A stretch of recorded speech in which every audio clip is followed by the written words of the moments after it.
Hello, I think it started. I'm making this video about boot camp for 2015. I graduated on June 5th, so yeah, I'm at submarine school now, so that's besides the point. But it gets better. So if you're going into boot camp and you get sad, no. Boot camp is just temporary. It's like 8 or 9 weeks, depending on how long you have to stay in processing. But it's not bad. It's not bad at all.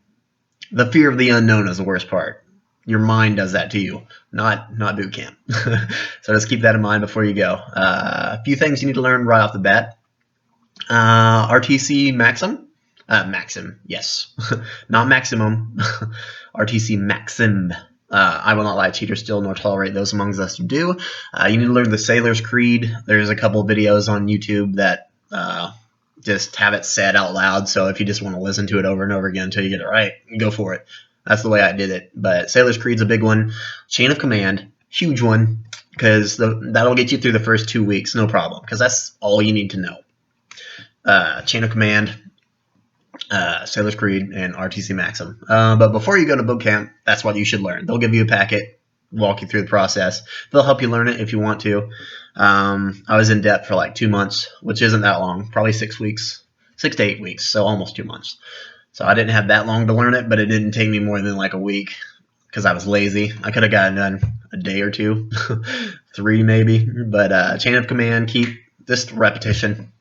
If you've never done anything like that, to memorize anything like that, just repetition. Monotonous. Yeah, it's just get it out of the way. Learn it so you don't have to learn it in boot camp while getting yelled at. So before you go to boot camp, though, you might actually... Well, when you get to boot camp, you might actually end up in a division that wears only sneakers. You'll get issued these New Balances. Not exactly these, because I wear size 14s. They gave me a different style than most people wore with average size feet. But you'll be wearing those the entire time for some divisions, not all divisions. You'll get issued boots, you just won't wear them. I don't know if that's lucky or not, because you can wear through a pair of shoes fairly quickly with all that marching and having to run like for PT and stuff. If you're a heavier guy, you're definitely going to blow through a pair of shoes, and you'll have to get new ones as soon as you get out of boot camp. But you might also have a chance of getting into a division that uses iPads. Well, not iPads, the knockoff brand like Walmart's Asus brand. I don't know what it is, but which is good. I think that's a move in the right direction because it takes the need of keeping 3 books around or 2 books around. So you only have to worry about one thing instead of storing 2 things right and blowing through, getting yelled at for storing it wrong. But what else? Okay, we'll start at the airport and I'll go from there.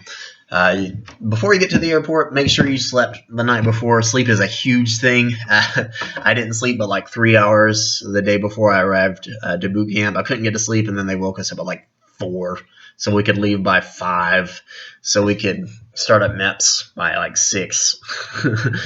And I stayed awake from there all the way through the airport. I tried to sleep on the plane. Not a good idea, because they pay for cheap plane tickets because you're recruits, you're not officers or anything like that. So don't expect a great seat. You'll be crammed into a packed plane, and the backs of the seats will barely come to your shoulders. So if you're trying to sleep on the plane, your head's not going to touch anything if you're tall. If you're a short guy, you might be able to rock it. And if you get a window seat, you get lucky. I didn't get a window seat, and I got between 2 kind of chunky people, which is kind of annoying. But all right, when you get to the airport, they'll give you a voucher for food. I think that was $25. Mine was $25. Yeah, and I spent like 23 of it. I ate like a burger, some bacon, cheddar fries, and I had actually 2 shakes and a soda. And I packed my belly full. It was a big burger too. I forgot what the place is called, but the voucher is accepted at almost every place in the airport. I heard there were some places that don't accept it. However, I didn't find them. Eat well, because it's the last, if you like fast food and stuff like that, it's the last time you're going to eat anything like that. The food at boot camp's okay.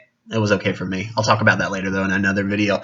But as soon as you arrive at there, after you eat, and you go to where you're supposed to meet the RDCs. RDCs are basically drill sergeants, but for the Navy. It's recruit division commanders. That's just the term. I like the term drill sergeant better, but that's for like the Marines. So you'll get there. Just play it by ear. Some RDCs will be mean. Others are nice. It depends on who you get. It's a crapshoot. I had 3 different ones when I arrived there at the airport. One was very talkative. He'd talk to you a little bit, ask you where you're from, that kind of thing, and only be slightly douchey. I mean, they're all going to act slightly douchey because that's their job, but one was a huge dick.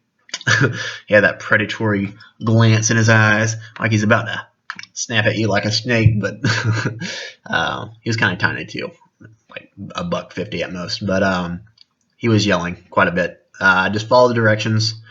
When they're yelling, don't take it personally because it's their job.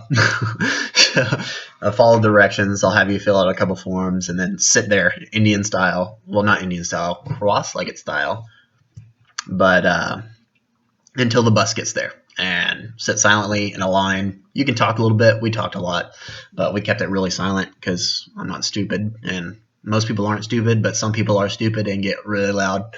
But once you get on the bus, don't fall asleep. They won't let you fall asleep for the next 2 days, next 40-something hours. Not exactly 2 days, but get on the bus, watch a video about hairstyles and sexual harassment and stuff like that. For guys, it's easy. They're going to shave your head. For females, you can have certain allowed styles other than, like, as long as it's hair down to here, you're good. I think they changed some of the restrictions lately. 2015, they added that you could have like rolls and stuff and all that. Guys can't. So guys don't. Women, you have a little leeway, but if your hair is kind of long, you have to actually deal with the long hair the entire time. All right. When you get to boot camp, for the first time, you'll line up. They'll ask you a couple questions. If the answer is yes, step forward. Then they'll have you make your phone call. If you brought your cell phone, it's like a minute phone call. Make the phone call. Be quick about it. Like, hey, I made it. You'll get a package in the mail.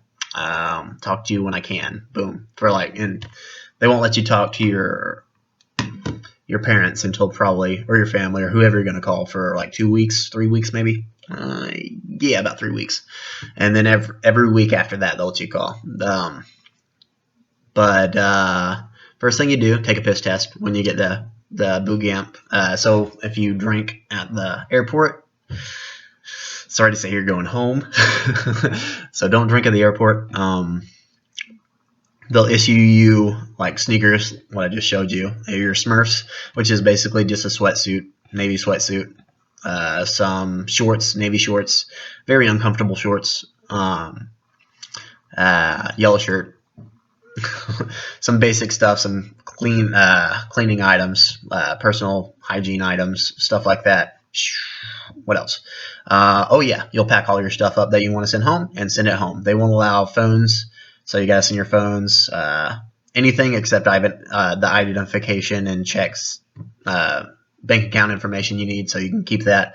You can keep a watch, but you can't wear it during boot camp unless you get a leadership role. I'll talk about leadership roles later, but that basically covers the first day. The second day, you will meet with a lot of people. You'll get a lot of lectures. One from the Command Master Chief, Master Chief Lang, Command Master Chief Lang, and he's very intimidating. It's the moment of truth. I think you've probably heard about that. It almost scared truth out of me. I mean, I didn't lie about anything, but it almost made me want to say something. I knew one of the guys in our division forgot about a traffic ticket, and he got all mad. Well, not mad, all like upset, and he stood up in the moment of truth. And he still managed to make it into boot camp. They didn't kick him out. So it's nothing.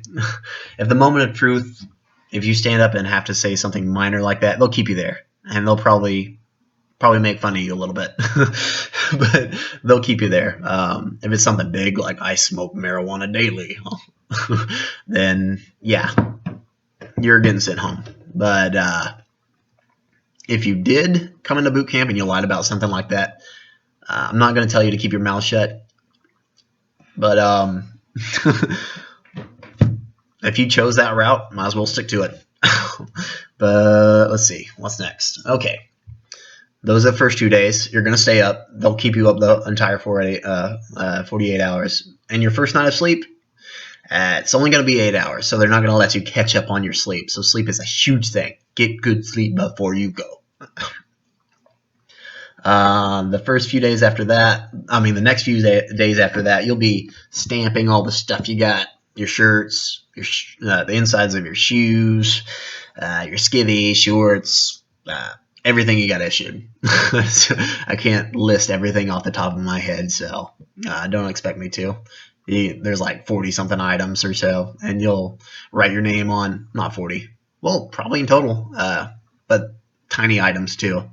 That counts everything, like the stamper and all that stuff. It adds up. But you stamp your name and division number on every cloth item, and you actually use a Sharpie to write your name on your toothbrush tube, your shaving cream, and stuff like that. Do it right.